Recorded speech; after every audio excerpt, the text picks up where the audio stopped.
I think the most important information will be the biologics that are not human that have been discovered, and like even some of the briefings that aren't classified just need to be out in the public. I mean, I had someone come and brief me who was in a military uniform, worked for the United States Army, that was briefing me on the locations of hybrid breeding programs where captured aliens were breeding with humans to create some hybrid race that could engage in intergalactic communication. An actual uniformed member of the United States Army briefed me on that.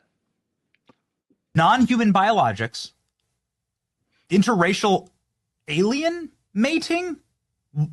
What the f is going on? Look, wait a second. You had whistleblowers tell you this kind of thing? Can you please unpack Yeah, that? I had a guy who was uniformed. He was a senior enlisted with the United States Army. Came into my office in Crestview, Florida, in a non-classified setting. I had members of my staff there, and what they explained is that the military ran a very secret program where aliens that were living were in forced breeding programs with humans that had been abducted from war zones and from even the caravans of migrants. Now, again, I didn't verify this, but what the whistleblower was telling me is that there were like between 6 and 12 locations around the country where this happened.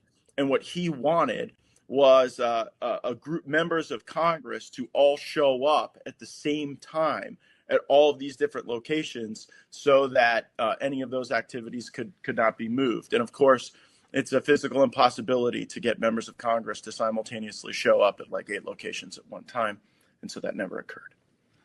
What do you mean non-human biologics? Like does Well, that it was the testimony of David Grush before the House Oversight Committee, yeah. which I joined, and the testimony was that in crashes of craft that had been recovered by the CIA and through a special program that the CIA had for crash recovery, that it wasn't just the hard materials, it was also biologics, but that they couldn't identify a human source of those biologics.